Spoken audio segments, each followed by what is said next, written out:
Buenas tardes, estimado abogado Diego Intiriago. Mi nombre es Marcelo Sos Navas y el día de hoy expondré sobre el tema muy interesante del derecho penal, la autoría inmediata y la coautoría. Cuando pasa un delito en la vida real, lo primero que la gente se pregunta de forma intuitiva, ¿quién fue? Y más que fácil, el que disparó o el que se llevó la bolsa de dinero viene a ser el culpable. Es lo que podríamos decir la mayoría. Pero en el derecho penal las cosas no son tan en blanco y negro. A veces el que planea todo está sentado en su casa. O a veces hay cinco personas metidas en un asunto y cada una hizo algo totalmente distinto. Aquí investigamos y cómo.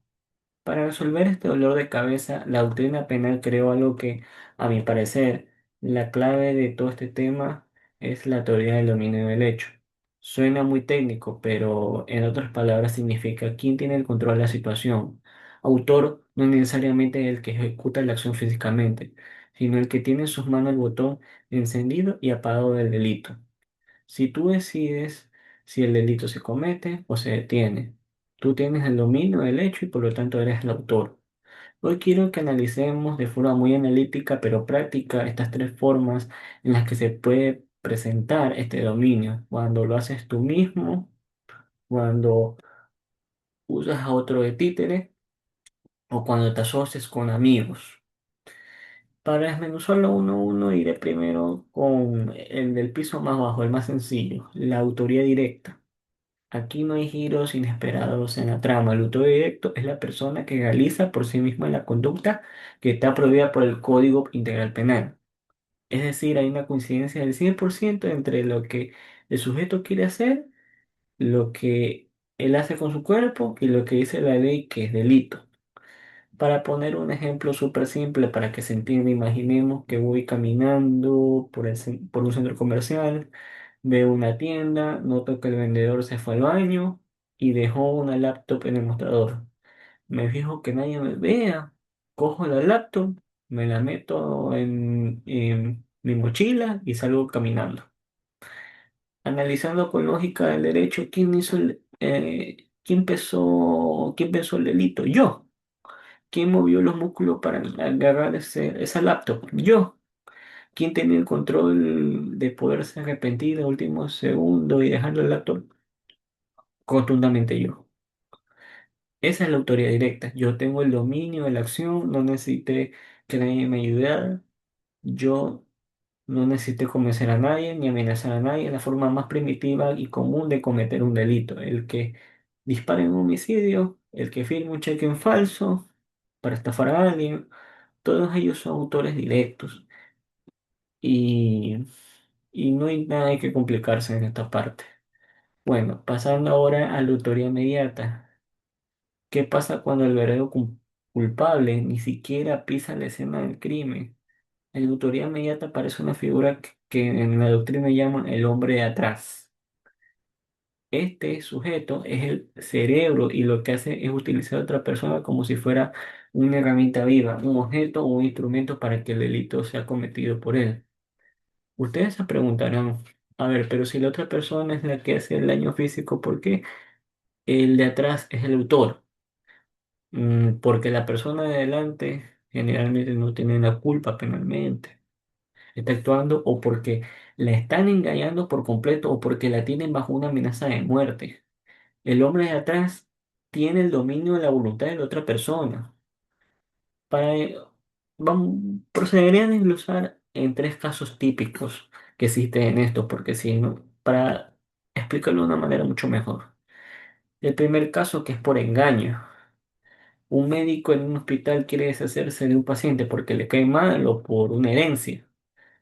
Prepara una jeringa con una dosis letal de veneno, pero el médico llama a una enfermera de turno que no sabe nada y le dice con total tranquilidad que le vaya a poner esta vitamina al paciente de la habitación tal.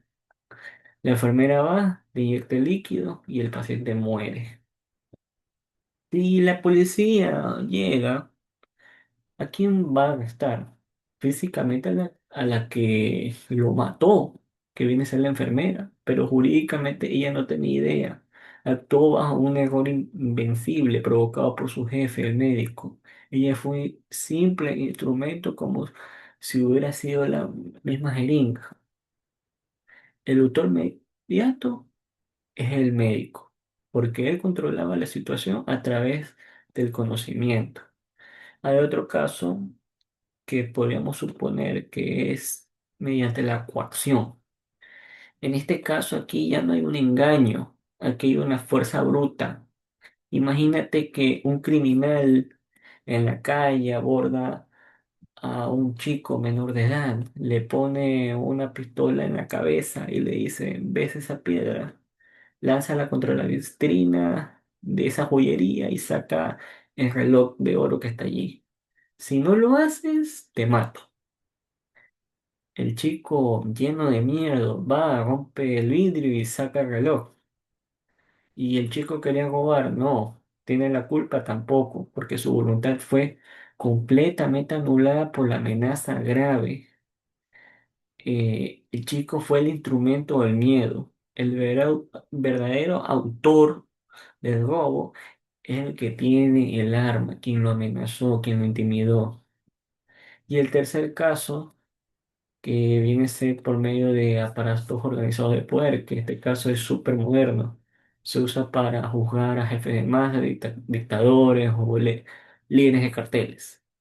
El gran capo de una organización criminal está en una mansión en otro país y le da la orden de ejecutar a un juez. El capo no conoce al sicario que va a disparar así. Y si ese sicario se arrepiente, la organización simplemente manda a otro, porque los miembros son piezas reemplazables de una máquina. Y el capo es autor inmediato porque tiene el dominio de toda la organización. Y por último, hablemos de la coautoría. La coautoría es básicamente un trabajo en equipo de varias personas para cometer un delito y se dividen tareas. Pero aquí hay una línea muy delgada que, que genera un interrogante. ¿Cuál es la diferencia entre ser un coautor y ser un simple cómplice? Porque el cómplice también ayuda, ¿no? La diferencia está en que el coautor tiene un aporte esencial y tiene el dominio funcional del hecho. Y si quitamos el coautor del mapa del momento del delito, el plan se cae por completo. En cambio, si quitamos al cómplice, el delito igual se puede cometer, aunque sea más difícil. Para que se entienda esto de la coautoría, se tiene que cumplir sí o sí dos requisitos. El primero, el plan común, que todos tienen que estar de acuerdo en lo que se va a hacer. No se vale que uno vaya a robar y el otro termine matando a alguien sin que los demás supieran. Tiene que haber un pacto común. Y la segunda, la división del trabajo. Cada quien hace una parte vital.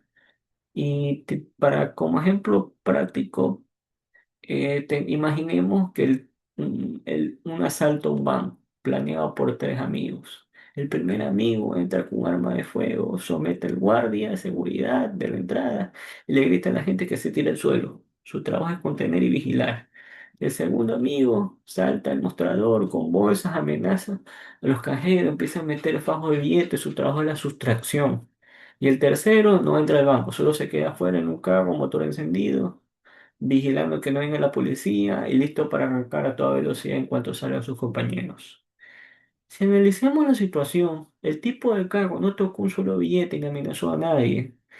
El de la puerta tampoco tocó el dinero. Si nos guiamos solo por quien agarró el dinero, el único culpable del robo sería el segundo amigo. Pero el derecho penal nos dice que detente, esto es una coautoría. ¿Por qué? Porque el autor de los tres era fundamental. Si el de la puerta no cuida, los atrapan adentro. Si el del carro se va, no tienen cómo escapar. Todos comparten el dominio del hecho. Por eso a los tres se los juzga exactamente por igual, como coautores. Y se le impone la misma pena del delito, independientemente de qué parte de trabajo físico hicieron.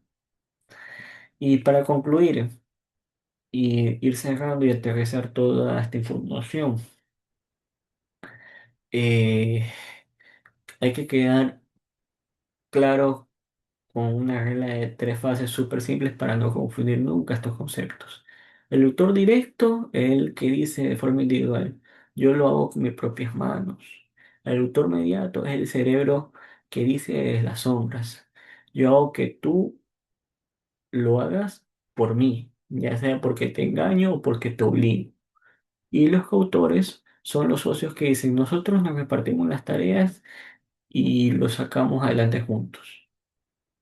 Como podemos ver a lo largo de esta exposición, entender esta diferencia no es un simple capricho de los libros de texto. Es una herramienta de justicia brutal. Sirve para que los jueces no terminen metiendo a la cárcel a una enfermera inocente, que fue básicamente engañada, y para que tampoco se salven los grandes cerebros criminales que operan detrás de oficinas elegantes sin tocar ni una sola arma. El derecho penal busca al que tiene el control real del hecho. Espero que esta explicación haya sido totalmente clara y bien conversada. Muchísimas gracias.